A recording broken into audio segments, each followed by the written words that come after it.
I'm Louise Palanker.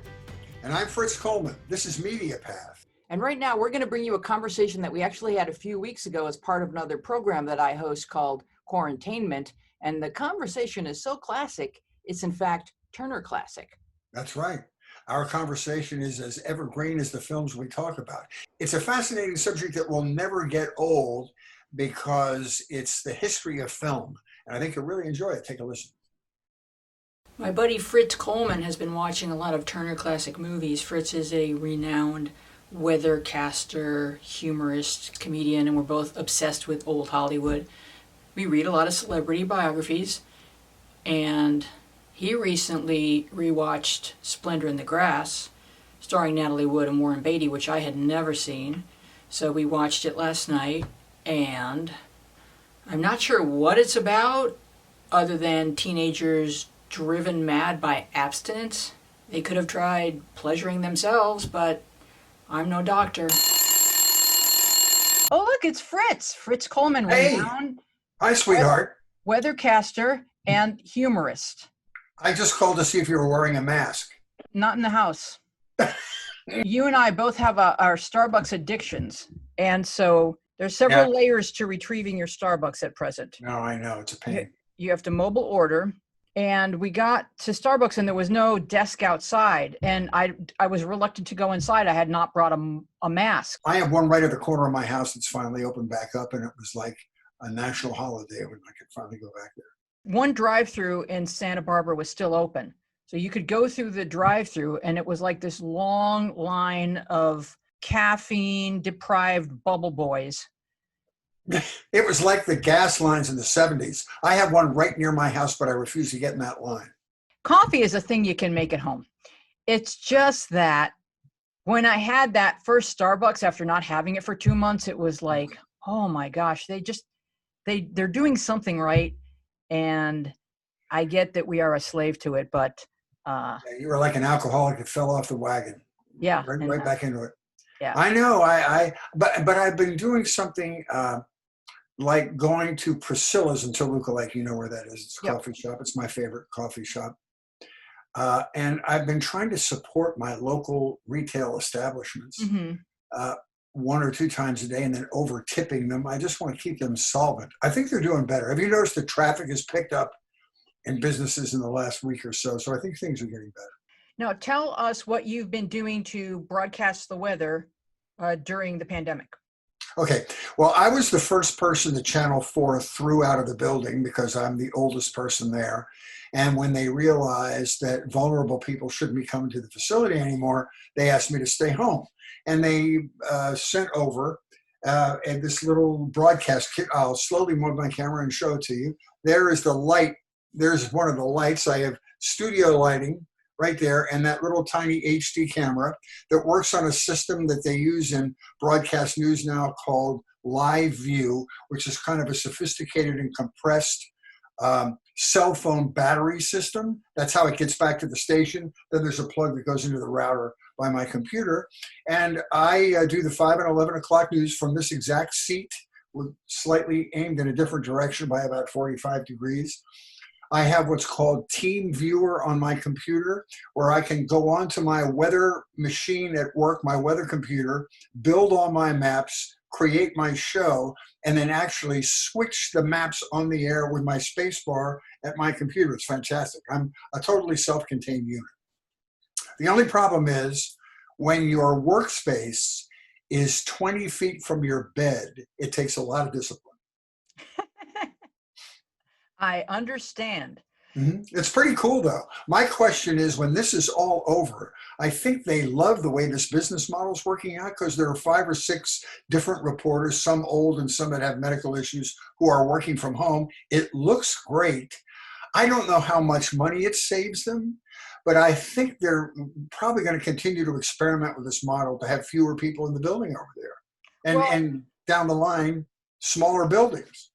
Well, I think we could cut down on a lot of our footprint, including carbon, including travel, because when you get used to watching Nicole Wallace and Rachel Maddow, who are broadcasting from home, and you don't even notice the difference as long as they are delivering the news that you want to hear, there may be less urgency for everyone to be in the building that may be staggered, and we may find that traffic and our air are improved by us having gone through this catastrophe. I think you are 100% right. What I think is this whole situation, and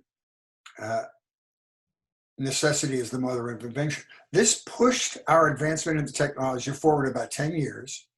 And I think that this may do to the general business population what Amazon did to retail. So you won't have to have so many brick and mortar buildings to house thousands of employees every day. And it will change the whole working landscape. I think it will help parenting as well, Mm-hmm. because a lot of the burden of that falls on the mother, even when both partners are working. But to be able to have either one working from home for portions of the week, that's emotionally beneficial to the children. I think it's a fantastic point you bring up. My next door neighbor has 3 children under 10. Also operates her own business out of her house. She's an event planner. So I don't know there's a purple heart big enough to give this woman.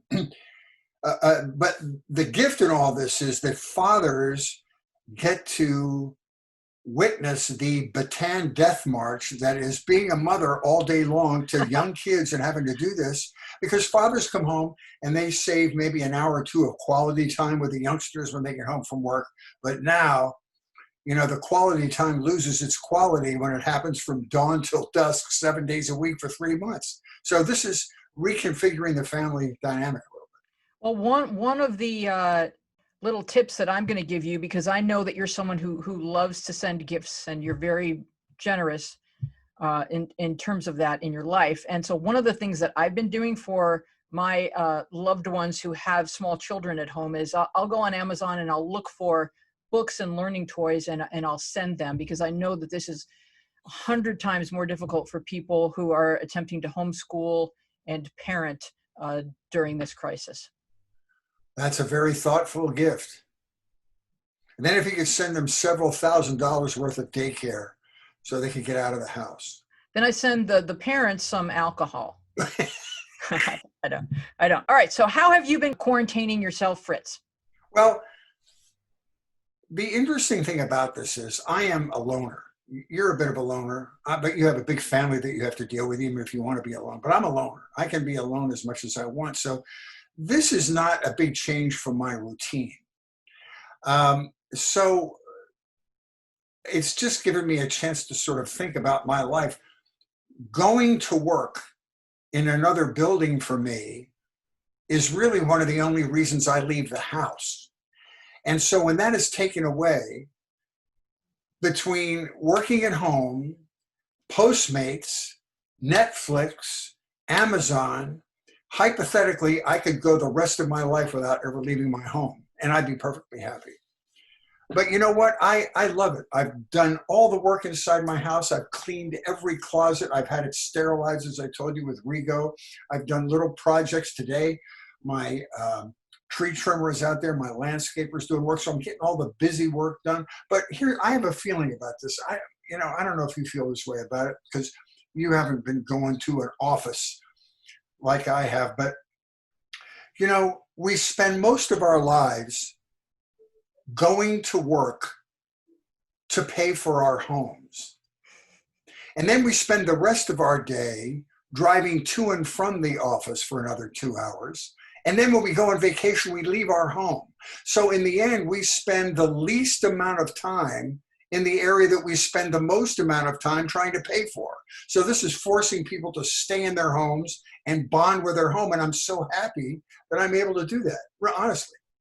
Wow, that is a really enlightened way of looking at it. That was more than you wanted to know, right? No, I think that's excellent. With this disclaimer, okay, I think that there's, generally speaking, there are, of course, we're all on a scale, but there are introverts and extroverts. And the way it's been explained to me is that introverts replenish by being alone, but with solitude, they are able to refresh.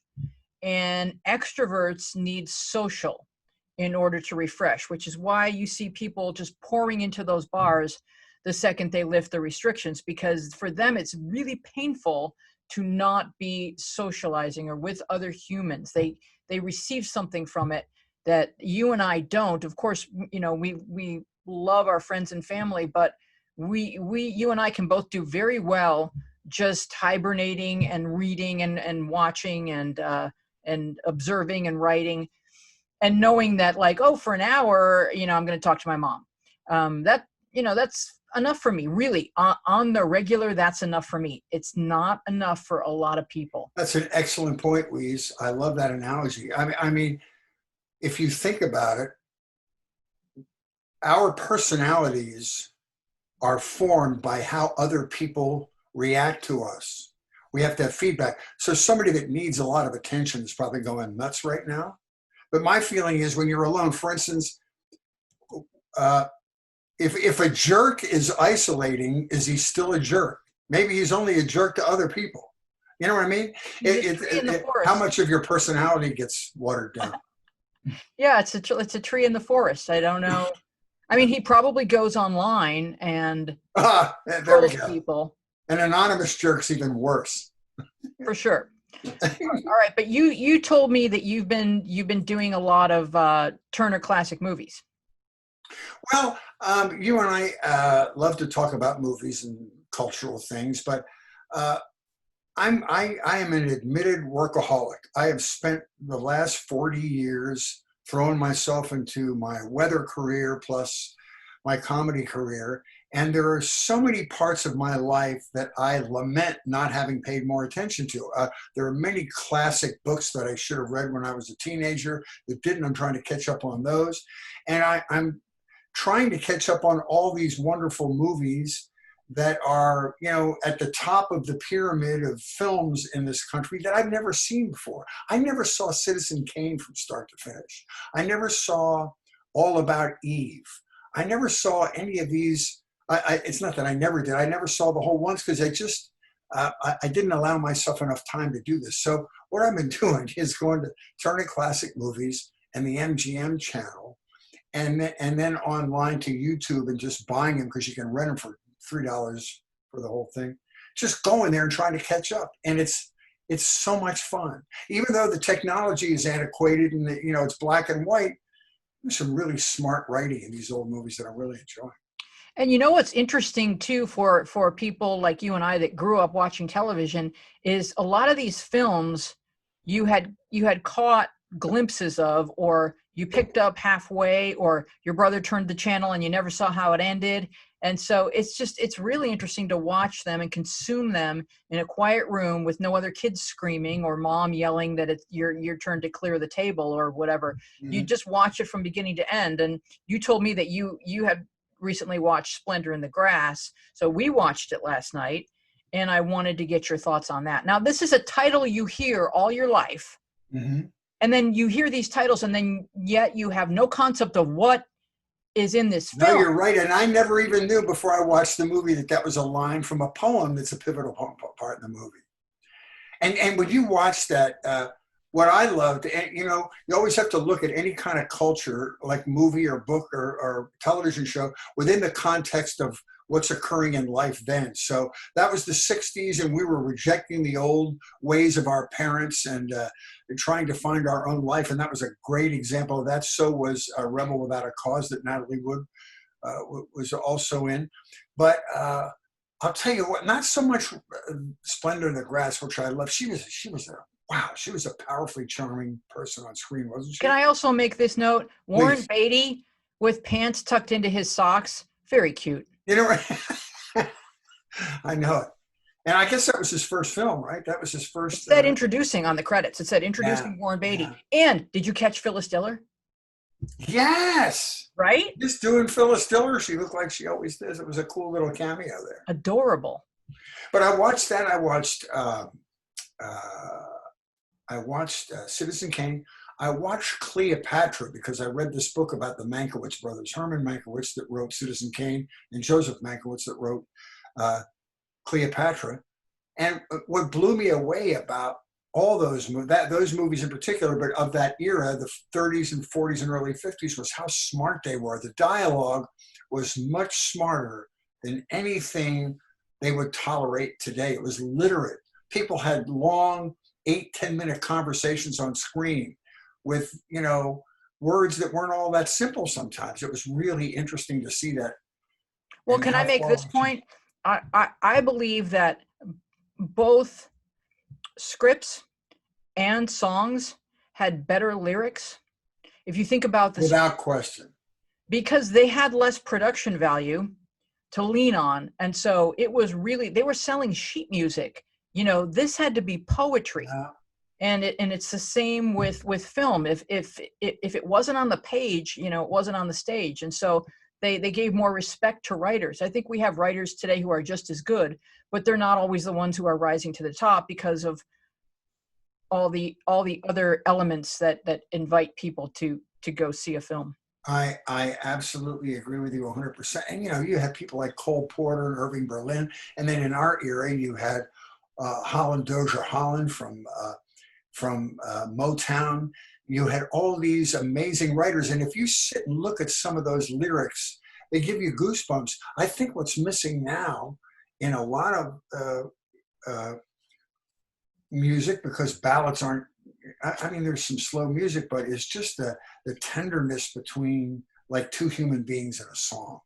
Yeah, if you listen to the lyrics of Alan and Marilyn Bergman, cry every time if you really. Yeah, I know I sound like an old person, but no, but it's good stuff. Well, it's not so much that we're old people; it's so much that we encourage people now. Everything's accessible to us. If someone mentions a film title or they mention a song, you can go find it. Yeah.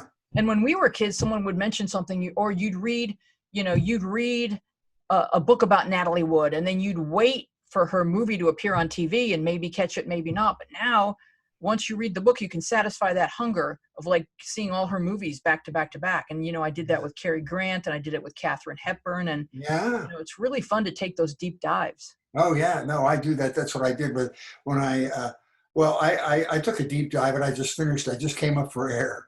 And one of my friends from NBC is Josh Mankiewicz, who's a correspondent on Dateline. He's a great guy, a very amusing guy. And then his brother, of course, is Ben Mankiewicz on Turner Classic Movies. So I'm watching Turner Classic Movies one night, and then the Mankiewicz name turns a light on in my mind. Oh my God, it's that Mankiewicz. I had no idea. Oh. And they were there talking about this book that was written about Herman, that wrote Citizen Kane, and Joseph, that wrote All About Eve and Cleopatra, this dynasty of amazing writers. And Josh is one of the funniest people I've ever met, and a great writer and a journalist himself. So what I did was, I thought, wow, I'm going to dive into that. So I ended up renting Citizen Kane, and then I rented All About Eve, which was written by Joseph Mankiewicz, and Cleopatra. And then I read this book called The Brothers Mankiewicz. And if you're a Hollywood, I know you love behind the scenes Hollywood stuff. I'm going to give you my copy. It's unbelievable how fun it is, how nasty and backstabbing. And it's amazing any movies got made because they were all spending a lot of their energy trying to figure out how to screw the next guy.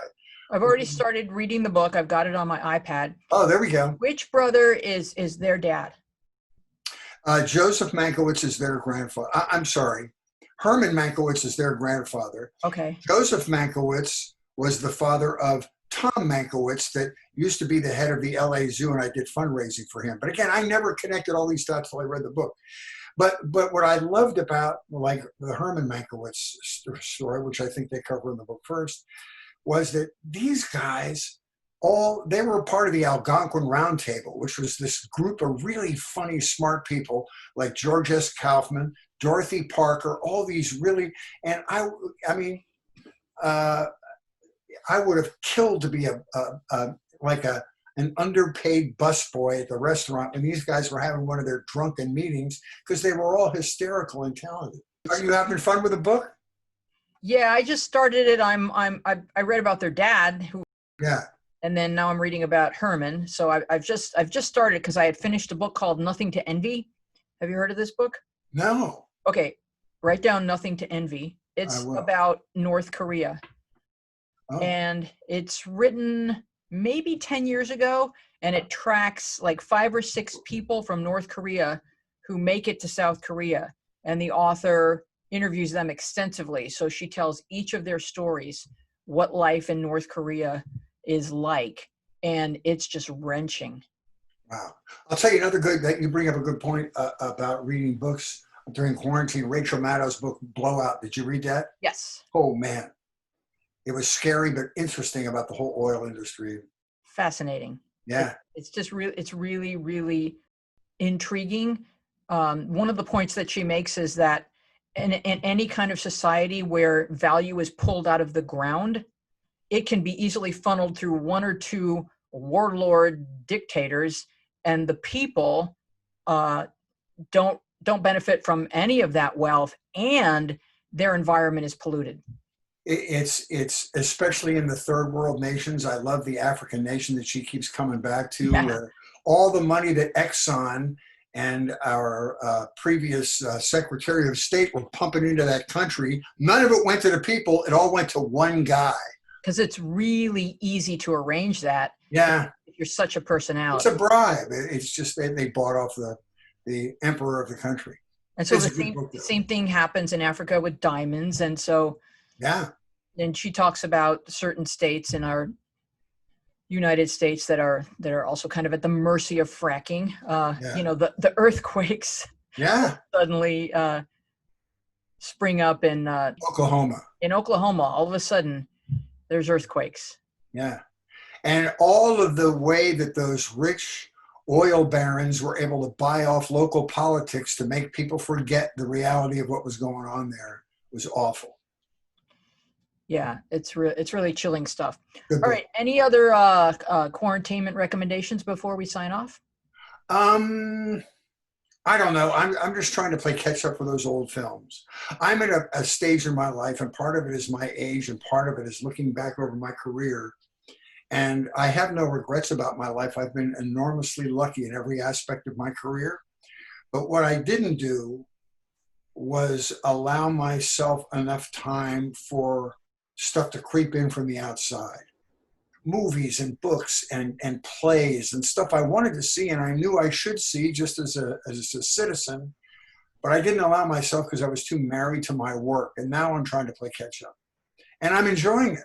I know that my retirement, when it comes, will be awesome because I have a lot of things, a lot of missions I'll be on to do exactly what I'm talking about. Yeah, and everything that you consume informs your art. So you're going to continue to write and perform one man shows, correct? Mm-hmm. Absolutely. Are you working on one right now? I am. I've been doing one which is not like a theater piece, not like the thing that you produced with me, but it's for lack of a better term, a single topic monologue about being over 50. And I've been doing that for the last 2 or 3 years, and I've been having a blast because our group, the boomers and slightly older, really enjoy seeing their lives put into perspective in a humorous way. But I'm working on one now, and I have no idea what form it's going to take. I don't know if it's going to be like a multi-character play or it's going to be a one-person presentation. But I grew up in Philadelphia, and all my life I was addicted to R&B, soul music. Motown, Gamble and Huff, all the Sigma sound, the doo-wop music from Philadelphia was really what drew me in. And then later in my life, I became a big fan of blues. I mean, everything from Howlin' Wolf to Muddy Waters, all those old guys, Freddie King. And I'm investigating why this is so interesting to me, why it resonated to me. I even wrote a little anecdote about the first time I heard a James Brown album. It was like somebody had given me an illicit drug, and I felt guilty, but I felt this insane sense of fascination, and I was so drawn to it. And the question I want to answer in this thing is, how is a person like me who has no cultural connection to where that music was born, poor slavery and post-slavery South, you know, the suffering roots of African-American music, why is that so appealing to me? I'm just a white kid from the suburbs. And the first time I brought an Elvis Presley 45, an RCA 45, a Hound Dog, my father wanted to throw me out of the house. I think that music like Motown with Berry Gordy was very cognizant of presentation, making the women look good so that they would be appealing to a white audience, probably did more for race relations than all the politics and all the fighting that was going on, because the black culture worked its way into suburban white American homes through the music. So I'm writing a thing about that. I don't know what it's going to do. No, it's actually really fascinating. Did you watch the documentary about Berry Gordy? Where it's about 5 times. Yeah. Fantastic. So he figured out what he needed to do, and he was very methodical about it, plus musical. So he had that magical combination of qualities that made him the perfect man for that time. He didn't always treat his artists the way I believe they should have been treated. But having said that, he was the first African-American owner of a business that was selling to white people in droves. So that's right. And he had black and white people working for his company. Yes, he did. And the other thing I wanted to point out about why was a pasty boy like you so drawn to this music? So were the Beatles and the Rolling Stones. And the Beatles lived in Liverpool, which was a port city. So sailors would come. I mean, this was, if you got a hold of one of these things, you felt like you had struck gold if you got a hold of a record. And so this stuff was coming in off the ships, and these guys just were intoxicated by it. So that's a great point. And the thing about it is that post-World War II Liverpool poverty, all those row houses, those guys had more in common with where blues music was coming from than I did. That's good point. Good point. Those guys like Clapton and the Beatles and the Stones and Led Zeppelin introduced American kids to their own art form, which was American blues. That whole thing is fascinating to me as well. Yeah, that pipeline is really intriguing. So that's what I'm working on now. At the very least, it's a great mental exercise for me during quarantine. No, that sounds amazing. I can't wait to hear that. And I know that your previous play, the one that you were talking about people over 50, that was recorded at a performance and it went viral on YouTube, correct? Yep. I recorded it at the Conference of Aging in Pasadena, and it's had, I think, almost 6 million views now. And for a long form thing, 40 minutes, and for people that age to click that many times, I was happy with that. Yeah, but so there was a lot of, Kathy, you need to watch this. Yeah, exactly. He's talking to us. I'm having a hot flash. All right, Fritzy, I enjoyed talking with you so much today. Oh, I miss our visits, but I'm so glad you gave me this opportunity, and you're a great interviewer and great conversationalist. I'm a Zoom link away. That's comfort. All right, sweetie. All right. Love you, honey. Love you. Have a great day. See you. Thank you. Bye-bye.